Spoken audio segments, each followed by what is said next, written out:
the challenge of a lifetime. Stephen Thomas, known as Dylan in the forces, is attempting to walk almost 1,400 miles over 6 weeks, including over Christmas, for homeless veterans and those suffering from mental health issues. And Stephen joins us on the line now from his home in Wales. Good morning. Morning, Stephen. Good morning. Good morning. So, first of all, can you tell us a little bit more about yourself? What did you do in the military? I was RAF Communications, we were on the RAF rigger. Just tell us a little bit more about that. What does that mean? We're responsible for the communications for the Tri-Forces, basically. We've operated all over the world to obviously keep communications running on all the different camps in all different areas. Obviously ground-to-air comms, ground-to-ground comms. So just basically communications for the entire forces. I think they've sort of separated now. They're different band. They cover the vast area. But we used to be based in Sealand and work from there, basically. Okay, was it kind of signals then? Yeah, the signals of the Royal Air Force, basically. Yeah. And whereabouts were you posted? All over. Went to Germany, Canada, the Falkland Islands, Cyprus a few times, and then just all over the UK as well. Okay, and tell us, will you just set up the challenge? Tell us about your challenge. Since leaving the military, I've been affected by mental health and homelessness because of the mental health myself, and it's taken many years, about a decade, to obviously get myself to a place where I'm better now. And like I said, both subjects are really close to my heart, so because I'm in a better place, I just really want to get a message out there and get the help for the lads that are still suffering, basically. So I decided to do something over Christmas because it kind of highlights the problem a bit more. People think I'm crazy for doing it in the first place, and for the time of year I'm doing it, but like I said, it kind of sends the message a bit clearer to people that there are lads out there that haven't got a choice to be alone over this Christmas. So I decided to walk the entire UK and walk the streets to hopefully bump into as many homeless people as I can, to give them information of places they can get hold of as well. Do you know what I mean? So whereabouts will this challenge take you? Because 1,400 miles is no walk in the park, is it? People are saying I'm crazy and all these kind of things for doing it. I can walk for absolute miles and miles without getting an ache or blister, and I can sleep anywhere. So Really? Not so much of a challenge for myself. Yeah, I've always loved walking, but it's going to take me right the way up through the UK.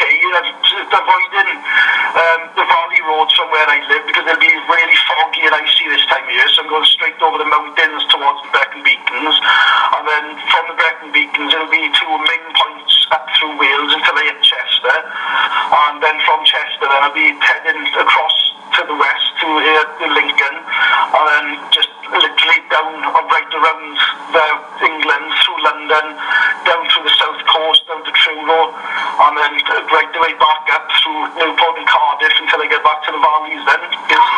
So in my head, Stephen, I've got you. You've got a backpack on. You're on your own, is that right? And you're kind of walking around, hoping to bump into homeless veterans. Where do you know where to look?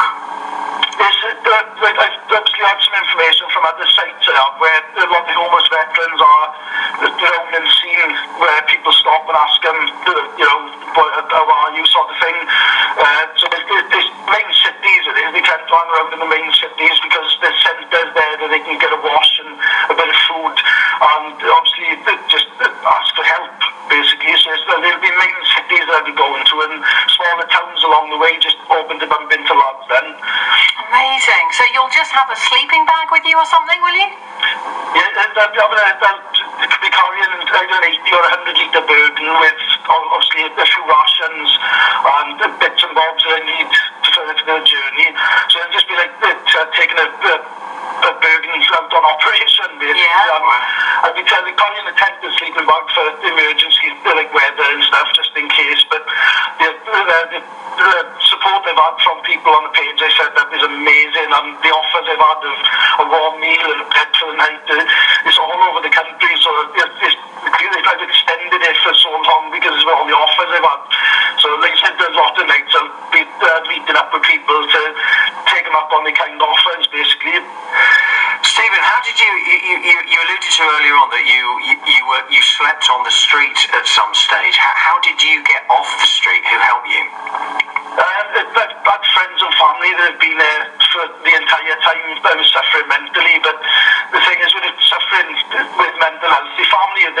putting their hand out all the time, but you get to such a point where you're so low, you hate yourself, so you don't want to be around loved ones because you don't feel like you deserve to be around them. So I chose to be homeless a lot of the time through mental health, the things your own mind is telling you.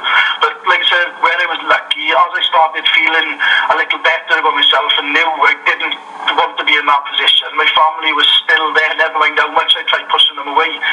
So like I said, I was one of the lucky ones, but there's a lot of guys out there that haven't got family, and all they've got is help and support from the charities that are available to them, but the information isn't spread enough of these charities. So that's what I'm hoping to do, is just get the word out there and pass on the information to the lads who need the push, basically. That's amazing. So you are doing this to raise money for charities, aren't you? Which ones are they?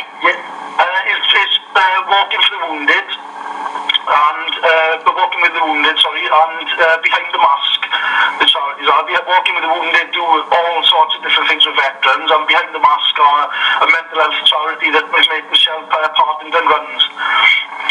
I mean, this is obviously a very hard time of the year. I mean, it's always tough, I imagine, living on the streets, but particularly so around Christmas with the weather and everything.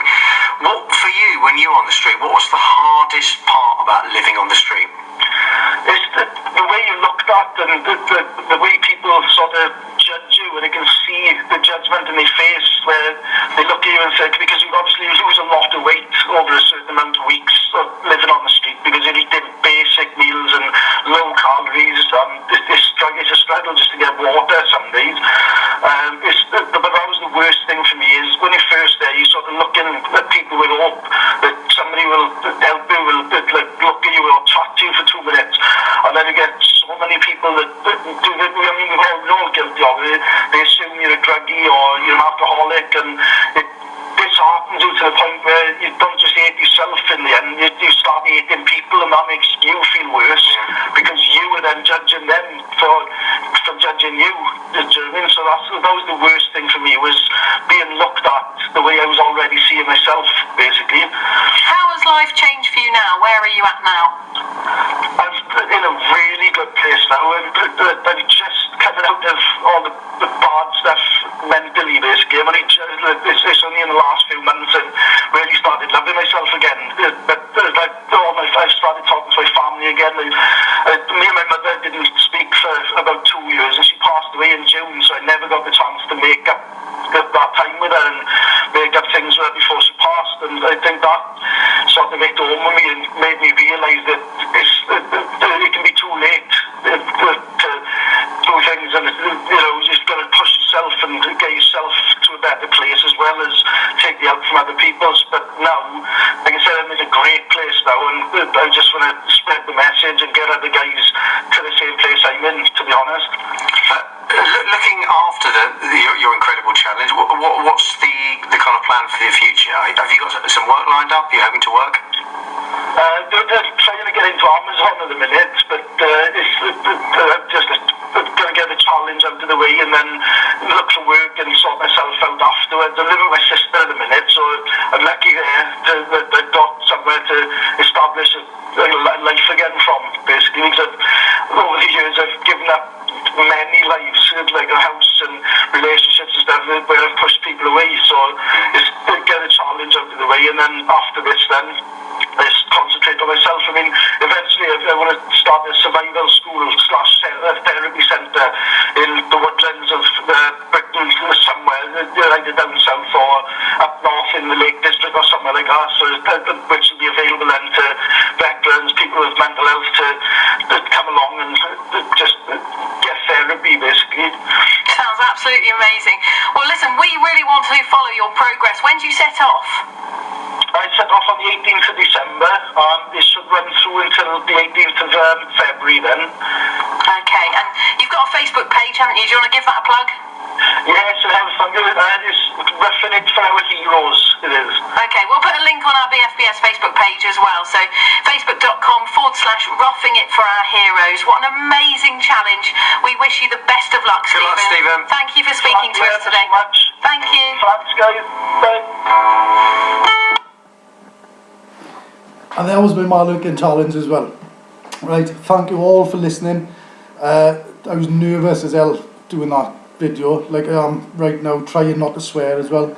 I can't thank you all enough. Everyone that's liked the page, shared the page, given donations, offered to help buy kit, and it's the offered to put money in for the food fund. You're all absolute stars, and I really can't thank you enough. I'm really looking forward to the challenge. My spirits are super high at the minute. My motivation is through the roof, and just keep watching. I'll be adding more videos every couple of days now, just to keep you all updated and see the progression of the kit coming along and so on. Can't thank you all enough. All the best, Steve.